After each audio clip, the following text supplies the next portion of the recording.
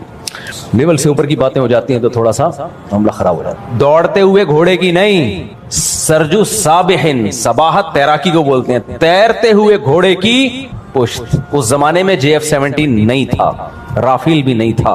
تو اب بھی رافیل تھا, وہ بھی رافیل کیا تھا نا, وہ تو تھوڑے دن پہلے کی بات ہے کہ ہوا کرتا تھا, اب وہ بھی تھا بن گیا. تو وہ دیکھو کیسی میمز بنی تھی, کباڑ میں رافیل لے لو بھائی. پاکستانی قوم میمز بنانے پر آئے, بڑا مزہ آتا ہے. ابھی پیٹرول مہنگا ہوا نا, تو ایک آدمی نے بائک کو رکھ کے جنازہ پڑھا ہے اس کا میم میں. تو اعز مقام فی الدنا سرج صابحین, دنیا میں سب سے زیادہ مرد کے لیے جو عزت دار جگہ ہے, جس پہ مرد کیا لگتا ہے, مرد کا بچہ لگتا ہے, وہ ہے تیز تیرتے ہوئے گھوڑے کی پشت. اگر متنبی آج موجود ہوتا تو وہ JF-17 کے پائلٹ کے بارے میں یہ بات کہتا جب وہ رافیل کے تعاقب میں نکلا. جہاز میں تو بھائی آدمی اپنے سسرال بھی جا رہا ہوتا ہے بیٹھ کے, کیا خیال ہے, وہ سین نہیں آئے گا اس میں, وہ ایسا نہیں لگے گا کہ مرد کا بچہ ہے. سسرال جب آدمی جا رہا ہو تو کیسا لگتا ہے, وہ آپ سب کو پتہ ہے کیسا لگتا ہے, آدمی نہیں لگ رہا ہوتا, بہرحال وہ جو بھی لگ رہا ہوتا ہے. تو اگر وہ دیکھ لیتا نا ہمارے زمانے کے طیارے اور پائلٹوں کو دیکھ لیتا, ہمارے جو فضائی شاہینوں کو دیکھ لیتا, تو پھر متنبی یہ شعر گھوڑے پہ نہ کہتا, کس پہ کہتا, ہمارے پائلٹوں کے بارے میں کہتا, تو ہماری ایئر فورسز کے بارے میں کہتا. اور آگے متنبی نے بڑی پیاری بات کی ہے, وَخَيْرُ جَلِيسٍ فِي الزَّمَانِ کِتَابُ. آج کے لونڈے لپاڑوں کو کہا ہے کہ لونڈے لپاڑے نا فخر کرتے ہیں, ابے میری بغل میں ایک حسینہ بیٹھی ہوئی ہے, میں جس سے ڈیٹ مارتا ہوں, یہ دیکھ کتنی خوبصورت, اس کے ساتھ میں قائد اعظم کے مزار پہ بیٹھتا ہوں. اللہ معاف فرمائے, قائد اعظم نے بھی معاف نہیں کرنا بیٹا, ایسے چپیڑے لگیں گے نا قائد اعظم کی طرف سے قیامت کے دن, بولیں گے کم بختو تم لوگ میرے مزار کو ڈیٹنگ پوائنٹ بنایا ہوا ہے. بغیرتی کی بھی کوئی انتہا ہوتی ہے یار, کہیں اور گندے نالے میں جا کے بیٹھ جاؤ, برساتی نالے میں بیٹھ جاؤ جا کے یار. تو آج نوجوان فخر کرتا ہے کیسی ہم نشیں ہے میری بغل میں اور میرے ساتھ حسینہ. نہ مرد کے فخر کرنے کی یہ چیز نہیں ہے. متنبی گمراہ آدمی تھا لیکن باتیں خاندانی کر گیا. کہتا ہے خیر جلیس فی الزمان کتاب, سب سے بہتر ہم نشین کتاب ہے کتاب. یعنی مرد کے دو کنڈیشن میں آدمی بہت اچھا لگتا ہے, ایک جب اس کے ہاتھ میں کتاب ہو اور مطالعہ کر رہا ہو, ادیب لگتا ہے دیکھنے میں, لگتا ہے کہ نالجیبل آدمی ہے, نالج امپروو کرنے کا اس کو شوق ہے. اور دوسرا جب JF-17 کی پشت پہ بیٹھا ہوا جہاز اڑا رہا ہو, یا تیز رفتار گھوڑے کی پشت پہ بیٹھا ہوا. آج اس کا آلٹرنیٹ کیا ہے ہمارے پاس, کتاب کا آلٹرنیٹ ہے ٹک ٹاک پہ لڑکیوں کا ناچ, لڑکیوں کے ڈانس. وہ آپ کی ہم نشین ہے ٹک ٹاک, ایک ریل, دوسری ریل, تیسری ریل, پھر وہ بس ناچ اور ڈانس اور یہی چھچورپنا دیکھتے رہتے ہیں لوگ. تو متنبی نے ایک اور بڑی پیاری بات کی. متنبی پتہ ہے گمراہ آدمی تھا لیکن پھر بھی کچھ باتیں بڑی خاندانی کر کے گیا. یہ گزرا ہے آج سے 1000 سال سے بھی زیادہ ہو گیا اس کو, متنبی کو تقریباً 1100 سال پرانا شاعر ہے. متنبی کہتا ہے کہ ایک دفعہ شراب خانے میں گیا, اس کے دوستوں نے انوائٹ کیا کبھی آؤ ہمارے ساتھ بھی بیٹھو. تو جب شراب خانے میں گھسا ہے تو اس کے دوست پینے پلانے میں لگے ہوئے تھے, تو دوستوں نے اس کو بھی شراب پیش کی کہ کائنڈلی 2 گھونٹ آپ بھی. تو اس نے شراب تو نہیں پی لیکن اپنے دوستوں کی دل شکنی بھی نہیں کی. دوستوں کی تعریف اس نے ان الفاظ میں کی, لِأَحِبَّتِي أَن يَمْلَؤُوا بِالصَّافِيَاتِ الْأَكْوَبَا وَعَلَيْهِمِ أَن يَبْذُلُوا وَعَلَيَّ أَلَّا أَشْرَبَا. کہہ رہے دوستی کا تقاضا یہی ہے میرے محبوبوں کے لیے کہ مجھے پلانے کی کوشش کریں. ان کی دوستی کا یہ تقاضا ہے کہ وہ مجھے پلائیں, دوست ہے نا تو اپنے ساتھ شریک کریں, لیکن مجھ پر میری غیرت کا تقاضا یہ ہے کہ میں نہ پیوں. اب سوال پیدا ہوتا ہے کہ متنبی کیا تمہیں نشے کا شوق نہیں ہے؟ نشہ تو ہر آدمی کو ہوتا ہے. تو اگلے شعر میں اس کا جواب دیتا ہے کہ بھائی مجھے بھی نشہ ہے, میں اتنا نیک نہیں ہوں کہ مجھے نشے کا شوق ہی نہیں ہے. کہتے ہیں نشے تو شرابیوں میں بیٹھتا ہوں تو نشے کا شوق ہوگا کہ نہیں ہوگا؟ تو کہہ رہا ہے ایسا نہیں ہوگا میں دودھ کا دھلا ہوا کہ مجھے نشے کا شوق نہیں ہے, لیکن کہتا ہے مجھے نشہ پتہ ہے کس چیز کا ہے, کہ مجھے نشہ ہے گھمسان کی جنگ ہو رہی ہو اور اس میں گھوڑے کی پشت پہ سوار ہو کے تلوار لے کے میدان جنگ میں کود پڑوں, اور تلواروں کی جھنکار سے مجھے جو ٹھڑک پیدا ہوتی ہے نا, جو میں ناچتا ہوں, وہ والا کہہ رہا ہے یہ پروگرام اس شراب میں مجھے نظر نہیں آ رہا. تو میرے جو نشہ ہے وہ کیا ہے؟ تلواروں کی جھنکار, اس میں لڑائی نہیں آ رہی. میرا خیال ہے بات پہلے زمانے میں ہوا کرتا تھا, اب یہ سب ختم ہو گیا. متنبی کہتا ہے کہ لوگ مجھ سے پوچھتے ہیں میں کون ہوں, مجھ سے آ کے نا پوچھتے ہیں کہ حضرت آپ کہاں سے ہیں, انڈا موڑ سے آپ کا تعلق ہے, پٹیل پاڑا میں رہتے ہیں, آپ ڈیفنس میں رہتے ہیں, کہاں رہے لوگ, ہم تعارف کرتے ہیں نا. مجھے لگ رہا ہے آپ لوگ بور ہو رہے ہیں, شاید بور ہو رہے ہیں, مجھے آپ کو دیکھ کے ایسا لگ رہا ہے آپ ٹینشن میں آ گئے. آگے سوال جواب دیتا ہوں, تھوڑا سا میں اپنی ٹھڑک نکال رہا ہوں اصل. تو بعض دفعہ یہ ہوتا ہے کہ لوگ کہتے ہیں ہم تو سب شرعی مسائل پوچھنے کے لیے آئے, انہوں نے کیا پروگرام شروع کر دیا, لیکن یار کچھ ہمارے ہم بھی سن لیا کرو یار. تو متنبی پتہ ہے کیا کہتا ہے کہ لوگ مجھ سے پوچھتے ہیں کہ حضرت آپ ہیں کون, آپ کے بارے میں ہمیں کہاں سے معلومات ملیں گی؟ تو متنبی کہتا ہے میرے بارے میں معلومات لینی ہے تو مجھے تلوار جانتی ہے, گھوڑا جانتا ہے اور کتاب جانتی ہے, اس کے علاوہ میرا کسی سے سلام دعا بولو, کسی سے سلام دعا نہیں. تلوار کے بارے میں مجھ سے آپ معلومات لے سکتے ہیں, تلوار بتائے گی بھائی اس کے ہاتھ میں آ جاؤ تو بس خیر نہیں ہے, کھوپڑیاں کٹنا شروع ہو جاتی ہیں. گھوڑا بتائے گا, گھوڑے سے پوچھو گے یار متنبی کے بارے میں رپورٹ پیش کرو, کہہ رہے رپورٹ پیش کرنے کی ضرورت نہیں ہے, میری لگام جب متنبی کے ہاتھ میں ہوتی ہے اس کا اسٹائل بدل جاتا ہے. اور کتاب بتائے گی, کتاب کہے گی بھائی اتنا اچھا دوست ہے جب ایک دفعہ ہاتھ میں مجھے پکڑتا ہے تو صفحے الٹتا ہی چلا جاتا ہے. تو یہ پرانے زمانے کے شاعروں کے تخیل تھے, اب ڈیٹوں کے علاوہ کوئی تخیل بولو بچا نہیں. نوجوانوں کے مسائل کیا ہیں؟ میرے سے جو آ کے پوچھتے ہیں نا، حضرت مل نہیں رہی، ابا نہیں مان رہے، ماموں نہیں مان رہے، فلانے نہیں مان رہے، خود نہیں مان رہی، بس یہی چل رہا ہے. احتلام بہت ہو رہا ہے، کوئی دوا بتا دیں. جب سارا دن یہی سوچتا رہے گا تو پھر یہی ہوگا نا، نائٹ فال ہی ہوگا، وہ سارا خواب میں آگے نکلے گا. ٹرک الٹ گیا، یہ الٹ گیا، فلانا الٹ گیا. یہ چل رہے ہیں آج کل کے نوجوانوں کے تخیل. بھائی وہ اقبال نے کہا تھا نا کہ تو شاہی ہے بسیرا کر پہاڑوں کی چٹانوں پر. اقبال دنیا میں آ گئے نا دوبارہ، وہ بولے کہ تو پتہ نہیں کہاں بسیرا کر رہا ہے یار. تو چھوڑو، بھی زیادہ آگے نہیں جاتا میں. تو میرے بھائی فوج میں جاؤ یار، زیادہ سے زیادہ آرمی جوائن کرو. دیکھو اس وقت پاکستان کی حیثیت صرف پاکستان نہیں ہے، پوری دنیا کے اسلامی ملکوں کا دفاع. اس میں سب سے بڑا کردار پتہ ہے کس کا ہے؟ منہ سے پھوٹ لو، پاکستان کا ہے. ہم نے کچھ نہیں کیا 70 سالوں میں، گھاس کھائی ہے، لیکن ڈیفنس ہم نے بڑا خاندانی کر لیا، اپنا مضبوط کر لیا. گھاس کھا کے کیا لیکن کیا ہے. قرضے واپس نہیں کرتے ہم الحمدللہ، یہ اللہ کا بڑا فضل ہے ہم پر. لیتے بہت ہیں، دیتے نہیں ہیں، اور جو لیتے ہیں وہ لگاتے نہیں ہیں. یہ سب اپنی جگہ. گٹروں کے ڈھکن ہمارے ہاں نہیں ہے، لیکن ایک کام ہم نے کیا، اپنا ڈیفنس ہمارا. دیکھو غریب آدمی جو طاقتور ہو وہ عزت سے جیتا ہے کہ نہیں جیتا؟ اس مالدار سے جو ہر وقت ڈرتا رہتا ہو. کیا خیال ہے؟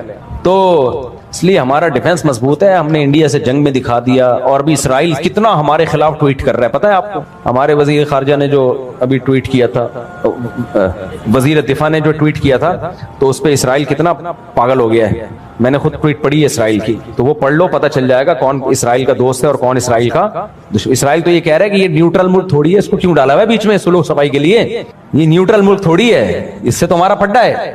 تو اور کسی نے ابھی اور بھی بہت ساری باتیں، وہ خوشبو لگا کے اکیلے میں آنا تو بتاؤں گا. اچھا بھائی میں مکمل پڑھ لوں، اس میں بیچ میں اتنا مزہ آ گیا تھا نا، شعر و شاعری شروع ہو گئی.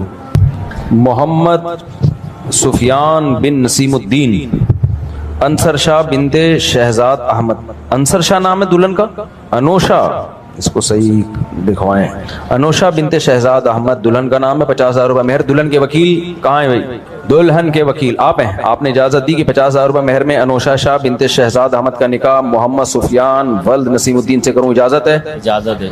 الحمدللہ نحمده ونستعینه ونستغفره ونؤمن به ونتوکل علیہ ونعوذ باللہ من شرور انفسنا ومن سیئات اعمالنا من يهده الله فلا مضل له ومن يضلله فلا هادي له ونشهد ان لا اله الا الله وحده لا شريك له ونشهد ان سيدنا وحبيبنا وشفيعنا وسندنا محمدا عبده ورسوله صلى الله تعالى عليه وعلى آله وأصحابه وبارك وسلم تسليما كثيرا كثيرا.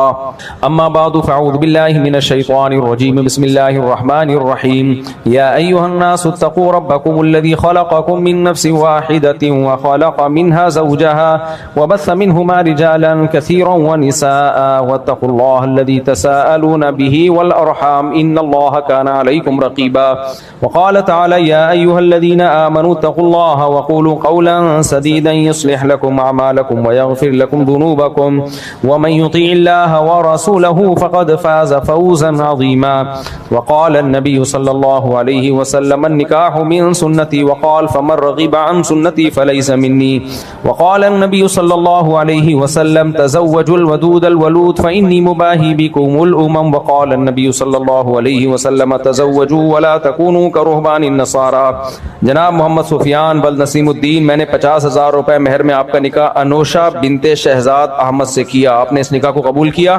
قبول کیا. جزاک اللہ. دعا کریں اللہ برکت دے. الحمدللہ رب العالمین والعاقبۃ للمتقین والصلاۃ والسلام علی رسولہ الکریم وعلی آلہ وصحبہ اجمعین. اے اللہ اس نکاح کو اپنے دربار میں قبول فرما.